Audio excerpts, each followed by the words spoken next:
Hello students, I Dr. Anita Pandey from Sri Shankaracharya Mahavidyalaya Jinwani Bhilai, and today I am going to explain about offer, acceptance and consideration. So let's start. First one is offer or proposal. Offer is defined in section 2A of Indian Contract Act as when one person signifies to another his willingness to do or abstain from doing anything with a view to obtaining the assent of that other to such act or abstains, he is said to make a proposal. That means Hindi में proposal को प्रस्ताव कहते हैं और प्रस्ताव को जो define किया गया है वो कि प्रस्ताव किसी के सामने कुछ करने या ना करने की इच्छा व्यक्त करना प्रस्ताव होता है, और जो प्रस्ताव रखता है किसी दूसरे पार्टी के सामने या किसी पक्षकार के सामने उसको कहते हैं प्रस्तावक. The person who makes the proposal is called the offeror और प्रॉमिसर या वचनदाता, और the person to whom the offer is made is called offeree or promise. A offer, for example, A offers to sell his car to B for rupees 60,000. B agrees to pay for 60,000 for that car. So here A is called offerer and B is called offeree.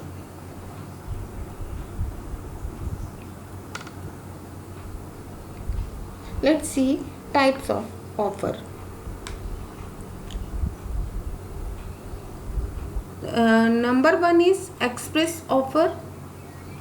In express offer, an offer which is made by words spoken or written is known as an express offer. For example, I want to sell my flat for rupees 50,000 and this I say to someone, this is called an express offer. Second is implied offer. An offer which is not made by spoken or written words but is inferred from the conduct of a person or circumstances of a particular case is called an implied offer.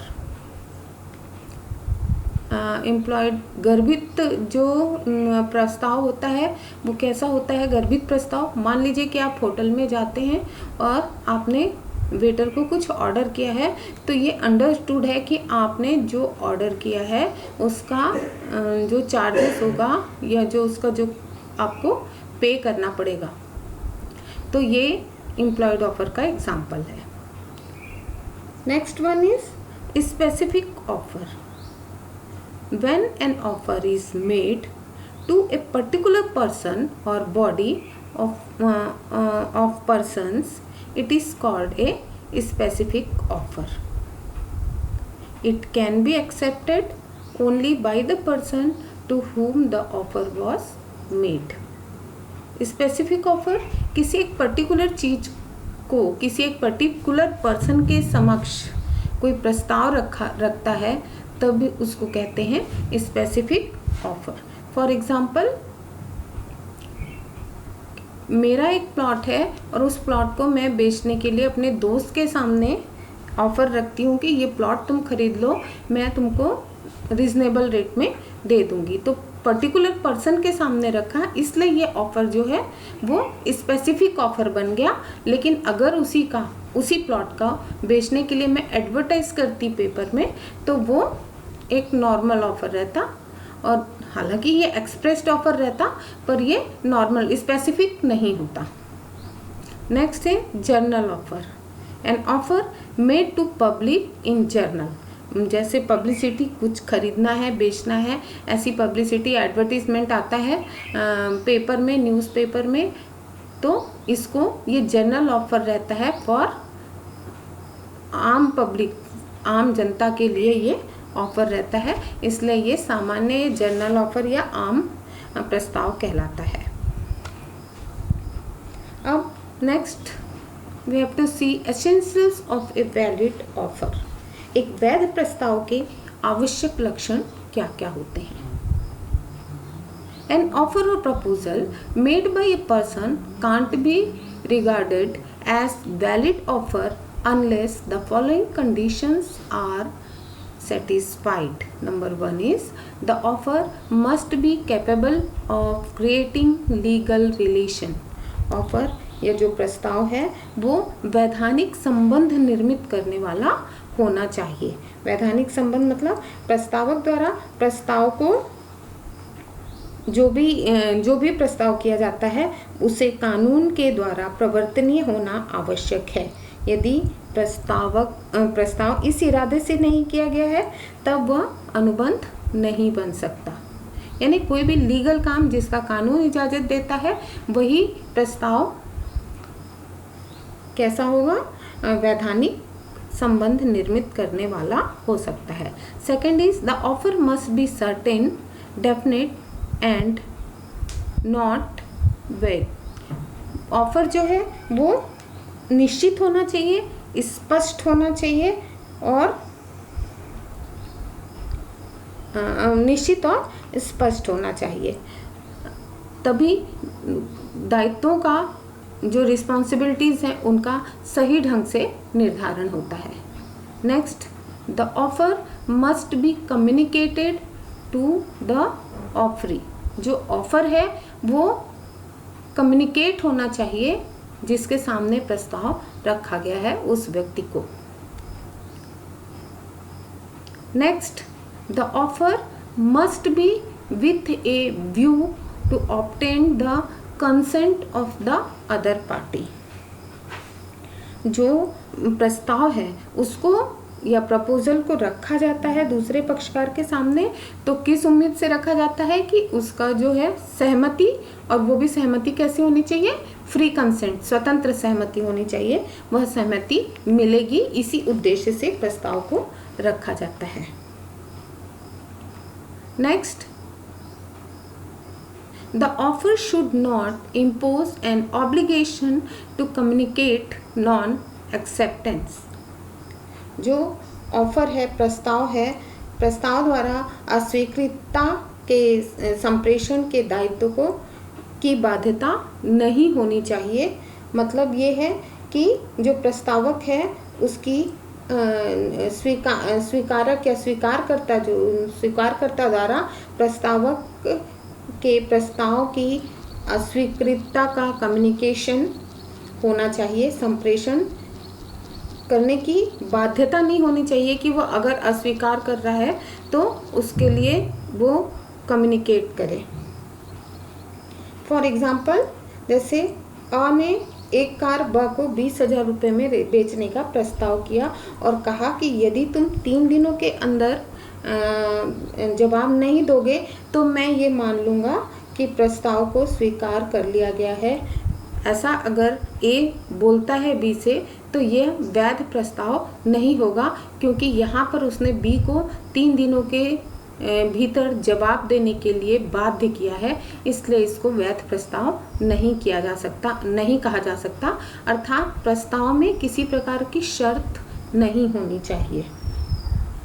Next, the offer may be conditional. Offer शर्तपूर्ण हो सकता है लेकिन वो शर्त के ऊपर ही आधारित हो, और यदि वो शर्त स्वीकार नहीं की जाती तो प्रस्ताव खत्म हो जाता है। The proposal may be expressed और इम्प्लॉयड। जो प्रस्ताव है वो या तो प्रस्ताव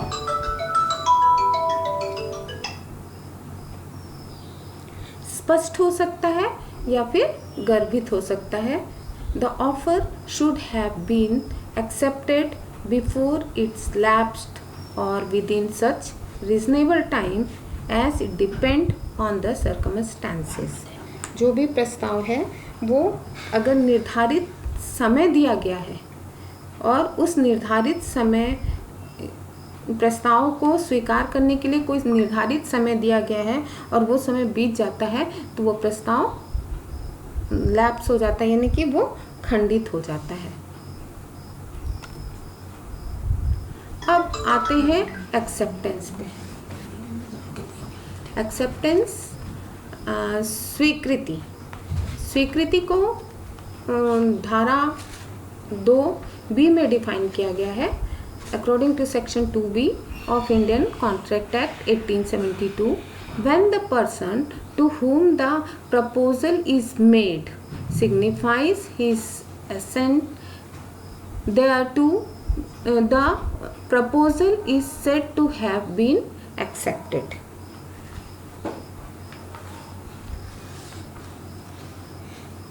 मतलब कि जो भारतीय अनुबंध अधिनियम की धारा 2B के अनुसार वह व्यक्ति जिसके सामने प्रस्ताव रखा जाता है उस पर अपनी सहमति प्रकट कर देता है तब प्रस्ताव को स्वीकृत माना जाता है। और अगर एक बार प्रस्ताव स्वीकार कर लिया गया तो वह क्या बन जाता है? वचन बन जाता है। Acceptance can be done only by the person to whom the offer is made or his authorized agent। जो स्वीकृति है वो सिर्फ वही पर्सन दे सकता है जिसके सामने प्रस्ताव रखा गया है या फिर उसका एजेंट उसके लिए स्वीकृति दे सकता है अपनी नियोक्ता की ओर से। Next, it can be either expressed और इम्प्लॉयड, स्पष्ट या गर्भित हो सकता है। When acceptance is made by words spoken और written it is called an express acceptance. जब वर्ड के द्वारा मतलब बोलकर या लिखकर स्वीकृति दी जाती है तो उसको बोलते हैं स्पष्ट स्वीकृति, और जब ऐसा नहीं होता है तो उसको बोलते हैं गर्भित स्वीकृति। ये साइन के द्वारा भी हो सकती है, कर्तव्य के द्वारा भी हो सकती है। If the acceptance is given by performance of some act, it is called implied acceptance। Act के द्वारा अगर हम स्वीकृति देते हैं तो उसको गर्भित स्वीकृति कहते हैं। जैसे when a person goes to restaurant to eat food, it is implied that he will pay for it, otherwise he should be punished।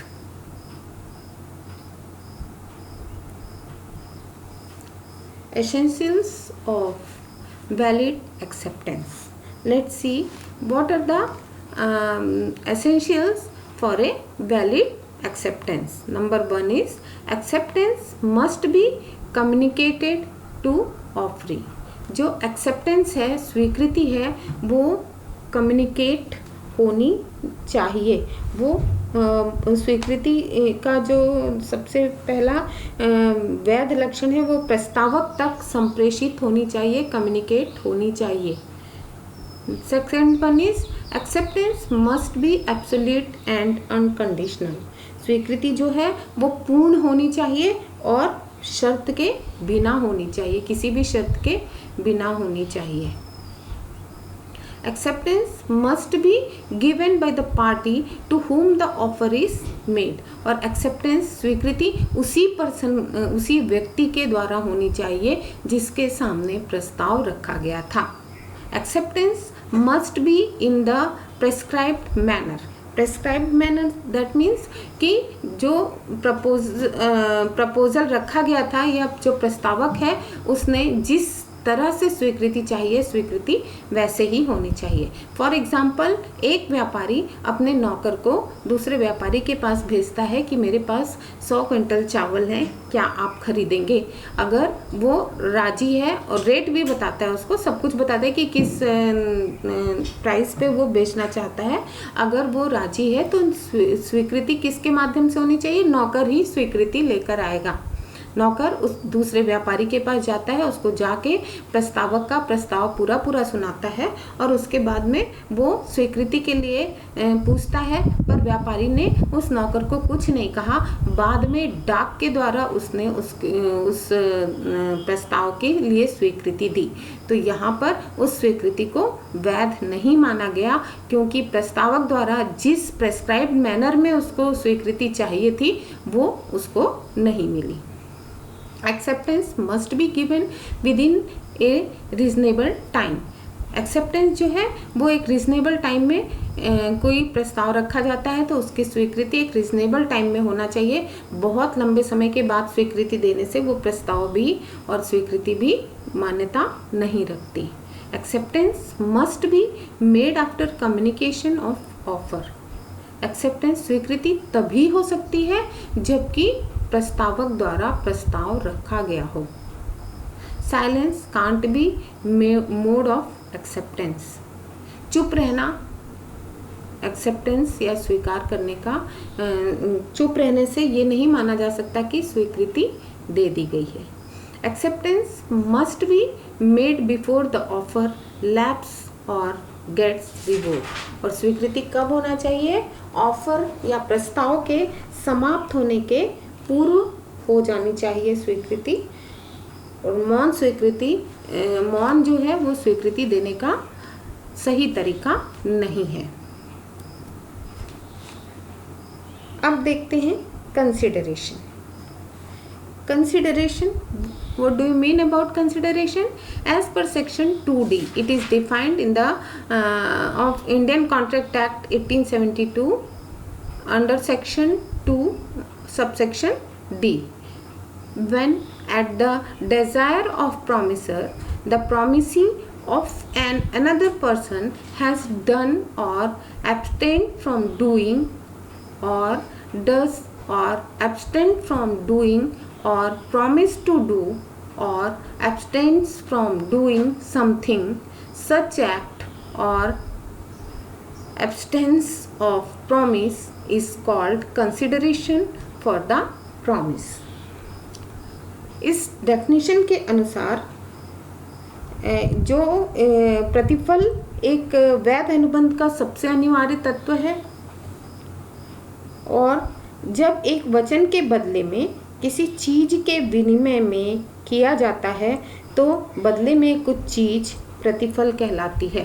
अर्थात अगर सिंपल शब्दों में हम कहें तो कुछ के बदले कुछ प्रतिफल है। In simple words, consideration is a promise made by the promisee which must be something that has some value in the eyes of law.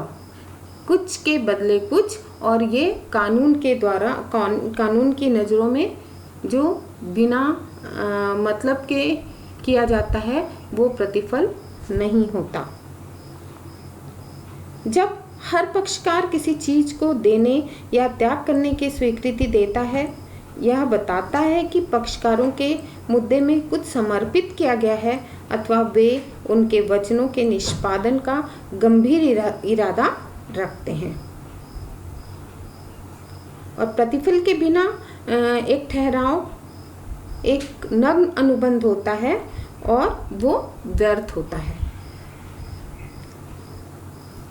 Consideration is one of the essential element of valid contract, so it is very, very important.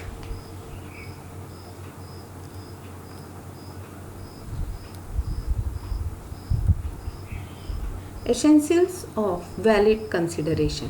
अब valid consideration के जो विशेषताएं होनी चाहिए वो क्या क्या हैं, इस पर एक नज़र डालेंगे। Consideration must move at desire of promiser. Consideration वचन या प्रतिफल वचनदाता की इच्छानुसार दिया जाना चाहिए। वचनदाता जो होता है उसकी इच्छा के अनुसार, यानी वो जितना बोलता है उसके हिसाब से कंसिडरेशन होना चाहिए। Second, consideration may move from the promisee और any other person। जो प्रतिफल वचन ग्रहीता या किसी अन्य व्यक्ति की ओर से भी हो सकता है। Consideration must B past, present और फ्यूचर। जो प्रतिफल है वह भूत, वर्तमान या भावी हो सकता है। भूत यानी कि पहले कोई कुछ किया गया था, उसका प्रतिफल आज की डेट में मिल रहा है। पहले आपने किसी की हेल्प की थी या किसी को कुछ पैसे दिए थे, और या किसी मान लीजिए कि एक टीचर ने अपने किसी स्टूडेंट का फीस भर दिया था क्योंकि वो बहुत गरीब था, और उस बच्चे ने पढ़ाई किया। पढ़ने के बाद जब उसकी जॉब लगी तो वो आज अपने टीचर को वो पैसे वापस करता है, रिटर्न करता है। तो ये होगा कंसिडरेशन। पास्ट का जो था उसका प्रतिफल आज मिल रहा है। प्रेजेंट में, वर्तमान समय में कार बेच रहा है, कार अभी है, कार को बेचा, बेचने के बाद तुरंत कंसिडरेशन दिया, तब उसका ओनरशिप खरीदने वाले व्यक्ति को मिला। ये प्रेजेंट कंसिडरेशन है। और फ्यूचर कंसिडरेशन के लिए फॉर एग्जांपल मान लीजिए कि किसी के आम के बगीचे को या खेत को आप अधिया पर लेते हैं, तो अधिया पर खेत आज की डेट में आपने लिया है, लेकिन जब उसमें फसल उगाएंगे, फसल उगेगी तो कुछ समय बाद होगा, और ये फ्यूचर है, भविष्य में होगा, तब उसका आधा आधा बंटवारा होगा। ये फ्यूचर कंसिडरेशन का एग्जाम्पल है। Consideration needed not to be adequate. Consideration जो होता है वो प्रतिफल का उसका पर्याप्त होना जरूरी नहीं होता है, पर इसका कंसिडरेशन मस्ट बी रियल, वास्तविक होना चाहिए। Consideration must be something when the promisor is not already bonded to do. Consideration जो है वो होना चाहिए जो वचनदाता पहले से ही करने के लिए बाध्य ना हो। And consideration must not be illegal, immoral और opposed to public policy. Consideration जो भी है वो अवैध, अनैतिक या लोक नीति के विरुद्ध नहीं होना चाहिए, तभी वो वैध प्रतिफल कहलाएगा। Next, acceptance to no consideration, no contract. The general rule is that an agreement without consideration is void, but there are certain exceptions to this general rule, where the agreement without consideration will also be valid and binding, and these exceptions are number 1, agreement made on account of natural love and affection। प्राकृतिक प्रेम और स्नेह के कारण किया गया ठहराव। इसमें for example जैसे एक माँ अपने बच्चे के लिए करती है, या पिता अपने पुत्र के लिए करता है, निकट संबंधियों के लिए किया जाता है। ये सब एग्जाम्पल इसमें आएंगे जहाँ पे कंसिडरेशन के बिना की अनुपस्थिति हो तो भी वो कंसिडरेशन जो है वो वैध होता है। जैसे फॉर एग्जाम्पल बगैर प्रतिफल के बा को 1000 रुपये देने का वचन कर देता है तो यह ठहराव व्यर्थ है। लेकिन अगर अ जो है वो अपने पुत्र ब को 1000 रुपये देता है तो ये चूँकि उसका निकट संबंध है, इसलिए ये प्रतिफल और ये ठहराव जो है वो चित है। Agreement to pay a time barred debt. Agreement अवधि वर्जित ऋण के भुगतान का ठहराव। टाइम लैप्स हो जाता है, अवधि वर्जित ऋण के भुगतान का ठहराव भी प्रतिफल होता है। Compensation for voluntary services. Compensation for voluntary services और पूर्ण उपहार या वर्जित अवधि के ऋण का भुगतान। ये मर्यादा अधिनियम के अंतर्गत जो ऋण अवधि वर्जित हो जाता है, यदि वह 3 वर्षों की अवधि के लिए भुगतान नहीं किया जाता तो इसका दावा नहीं किया जा सकता। ऐसा ऋण जो होता है वो विधिक पाने के योग्य नहीं रहता। इसी तरह से पूर्ण उपहार जो होता है, एक उपहार ठहराव नहीं होता, वैध होने के लिए इसके प्रतिफल की जरूरत नहीं होती। दानदाता तथा दान ग्रहीता के बीच अगर कोई वास्तविक उपहार वैध अथवा वैध होता है तथा बाध्य होता है, बिना ही वो प्रतिफल के हो। और इस अपवाद को लागू करने के लिए जो दान करता होता है तथा दान ग्रहीता के बीच में स्वाभाविक प्रेम स्नेह संबंधों की स्थापना होनी चाहिए या समीपता होनी चाहिए, और उपहार जो है वो पूर्ण होना चाहिए। इसी तरह से जो एजेंसी अनुबंध होते हैं वो भी ये इसके ही एग्जाम्पल हैं, और जो दान में योगदान दिया जाता है वो भी एक्सेप्शंस हैं to no consideration and no contract के। तो इस तरह से आज इतना ही काफ़ी है। Thank you.